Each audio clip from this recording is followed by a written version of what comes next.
తమ్ముళ్ళు చెల్లెళ్ళు మీ జీవితంలో కొన్ని విలువైన తీర్మానాలు తీసుకోవాలి.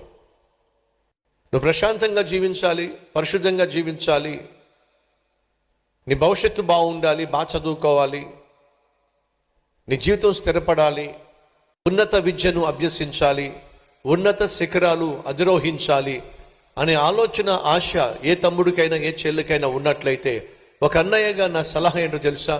దయచేసి ప్రేమలో పడొద్దు. ఎవరో ఒక అమ్మాయి ప్రేమలోనో అబ్బాయి ప్రేమలోనో పడొద్దు. ప్రేమలో నువ్వు పడ్డావు అంటే నీ చదువు నాశనం అయిపోతుంది. ప్రేమలో నువ్వు పడ్డావు అంటే నీ సమయం నాశనం అయిపోతుంది. ప్రేమలో పడ్డావు అంటే నీ సాక్ష్యం నాశనం అయిపోతుంది.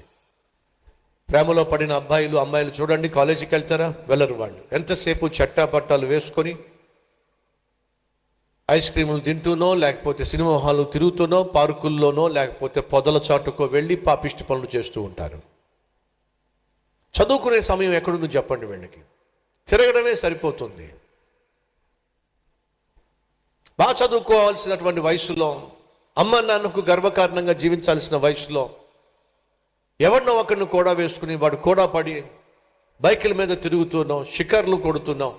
సాధారణంగా మీటింగ్స్కి వెళ్ళి వస్తున్నప్పుడు అర్ధరాత్రి అయిపోతుంది. 2 గంటలు 3 గంటలకు వస్తాను. 2 గంటలకు 3 గంటలకు కూడా హైదరాబాద్ పట్టణంలో సాధారణంగా కనిపించేది ఎవరో తెలుసా? ఉద్యోగాలు చేసేవాళ్ళు కాదు. బైకుల మీద అబ్బాయిలు వెళ్తూ ఉంటే వెనకాల అమ్మాయిలు కూర్చొని విచ్చలవిడిగా తిరుగుతూ ఉంటారు. అదొక సరదా అనుకుంటున్నారు వాళ్ళు.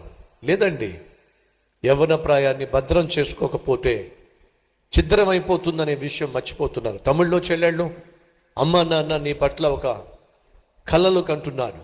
నువ్వు బాగుండాలని, బాగా చదువుకోవాలని, ఉన్నత విద్యను అభ్యసించాలని, నువ్వు స్థిరపడాలని, వారి జీవితాలకు సంతోషాన్ని పంచాలని ఆశపడుతున్నప్పుడు ప్రేమ దోమ అని చెప్పి నీ జీవితం నాశనం చేసుకోవద్దు.